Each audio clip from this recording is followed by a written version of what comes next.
Assalamualaikum warahmatullahi wabarakatuh. Baik, bertemu lagi di video kali ini. Jadi untuk kali ini kita akan membahas mengenai biogeografi. Biogeografi, apa sih biogeografi itu? Mengapa ini kita bahas di mata kuliah biokonservasi ini? Jika kita berbicara biogeografi, maka kita juga akan berbicara mengenai dispersal atau bagaimana suatu organisme itu bisa berpindah dari satu tempat ke tempat yang lain.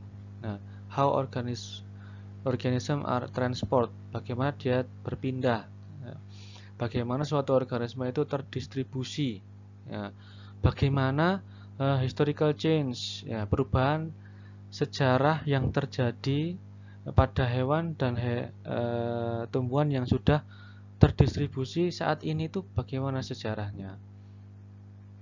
Jadi dispersal ini biasanya secara langsung dapat berefek pada distribusi dari suatu organisme. Ya. Baik, di awal kita akan mempelajari apa itu biogeografi, definisi dari biogeografi. Ya, biogeografi ini adalah studi yang mempelajari mengenai distribusi dari makhluk hidup dengan faktor abiotiknya, ya, dengan faktor abiotiknya yang mempengaruhi distribusi mereka. Jadi faktor abiotik ini dapat tergolong seperti suhu, kelembapan, nutrisi, oksigen, dan sebagainya. Jadi biogeografi ini juga disebut sebagai studi yang mempelajari distribusi dari spesies dan ekosistem dalam satu luasan. Nah, ini juga yang paling penting menurut waktu geologisnya, menurut sejarah geologi yang sudah terjadi pada masa lampau hingga saat ini. Nah, siapa yang tidak mengenal Indonesia sebagai mega biodiversity? Ini sudah dikatakan oleh banyak saintis di introduction mereka, di latar belakang mereka, bahwa Indonesia ini termasuk dalam 17 negara yang punya mega diversity. Nah, Indonesia ini merupakan negara kepulauan yang sangat unik, di mana masing-masing kepulauan, baik yang besar atau kecil ini, mereka punya sejarah geografik yang sangat menarik. Bagaimana dia bisa berbentuk seperti saat ini, padahal pada masa lampau itu bentuknya sangat berbeda. Baik, kita lanjutkan. Di sini kita akan membahas mengenai sejarah geografi. Gimana sih sejarah geografi yang terjadi di Asia Tenggara dan beberapa daerah yang di sekitarnya. Nah, ini dimulai 40 million years ago, 40 juta tahun yang lalu, di zaman pertengahan Eosin. Nah, di sini Eurasia dulu menyebutnya itu adalah satu daratan yang utuh, ya. Gambar kuning ini ya. Gambar kuning ini adalah satu daratan yang utuh. Jadi Indonesia masih bentuknya masih seperti itu. Ya, masih seperti itu. Kemudian ada gambar yang berwarna kuning muda. Kuning muda ini artinya juga daratan, ya, juga daratan di mana daratan yang ini, yang kuning muda ini nantinya dia akan terisi oleh air laut. Nah, dan mengakibatkan adanya beberapa pergerakan-pergerakan dan memisahkan beberapa pulau yang ada. Jadi awalnya mereka adalah satu kepulauan yang utuh, satu daratan yang utuh. Nah, pada 30 juta tahun yang lalu ini sudah mulai ada pergerakan, Indonesia bergerak ke arah selatan, ya. Kepulauan yang ada di Indonesia itu bergerak ke arah selatan. Nah, dan ini disebutkan diakibatkan karena ada beberapa glasiasi es yang mencair, ya. Es yang mencair mengakibatkan adanya beberapa pergerakan-pergerakan yang terjadi. Nah, mulai menjauh, Indonesia mulai menjauh 20 juta tahun yang lalu, mulai ke arah selatan dan bergerak ke arah timur.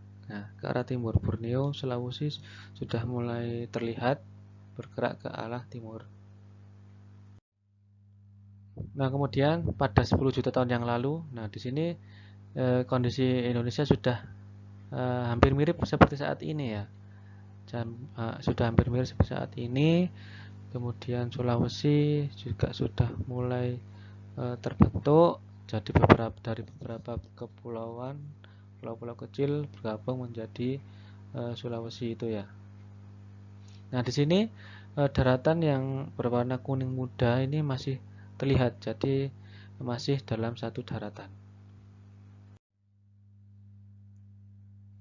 Nah, ini pergerakan terakhir yang terjadi ya, yang terjadi sekitar 0 juta tahun yang lalu atau mendekati saat ini ya.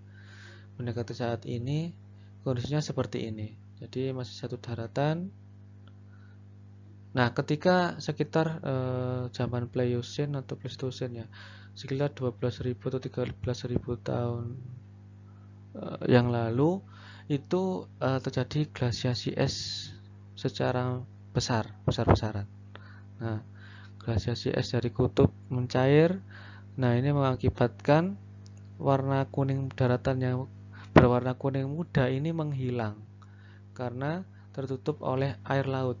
Nah, oleh karena itu adanya pemisahan ini mengakibatkan terputusnya distribusi baik itu hewan atau tumbuhan dari satu daratan ke daratan yang lain. Nah, jadi adanya barier laut sebagai pembatas ini juga memengaruhi distribusi dari organisme.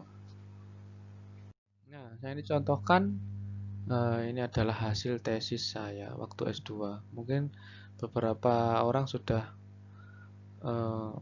tahu ini ya, pernah saya ceritakan.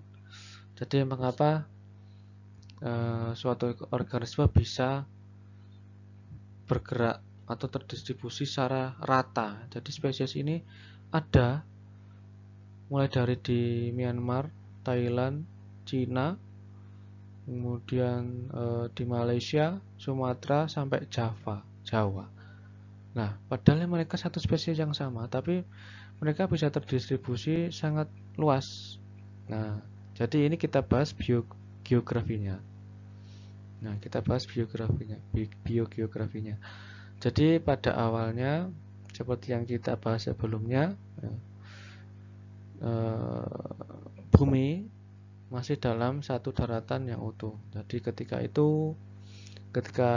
di sini di bawah ada pohon filogenetik yang terkalibrasi dengan tahun untuk mengetahui evolusinya. Jadi spesies ini saya duga dia muncul sekitar 4 juta tahun yang lalu. Nah, pada 4 juta tahun yang lalu ini beberapa daratan Eurasia yang kita bahas tadi ya, Thailand, Malaysia, Sumatera, Indonesia ini masih satu daratan yang utuh. Nah, jadi mereka bisa terdistribusi secara merata pada saat itu. Nah, kemudian setelah terjadi glasiasi es maksimum terpisah karena barier laut. Nah, akhirnya mereka terpisah namun masih tetap ada di beberapa tempat itu.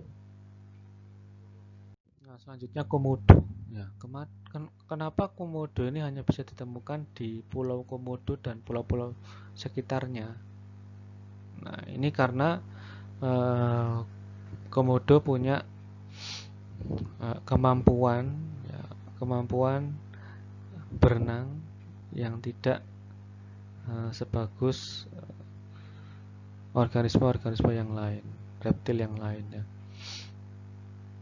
Kalau ditanya apakah Komodo bisa berenang? Bisa. Ya, dia bisa berenang, namun dia tidak bisa berenang jauh. Karena di situ adalah pulau-pulau kecil ya, bisa kita lihat ada pulau-pulau kecil di situ. Jadi antar pulau ke pulau yang lain itu jauh jaraknya. Jadi jarak terdekat adalah pulau-pulau di sekitar Pulau Komodo. Oleh karena itu dia bisa terdistribusi di Pulau Padar, kemudian di Pulau Rinca, Pulau Kode, dan Pulau Gilimotang. Nah, hanya di sini dia bisa terdistribusi, namun dia tidak bisa terdistribusi ke daerah NTT yang lain, karena itu tadi, karena dia kemampuan berenangnya terbatas. Saya cukupkan sekian untuk biogeografi. Eh, kita akan bertemu di pertemuan selanjutnya. Terima kasih. Wassalamualaikum warahmatullahi wabarakatuh.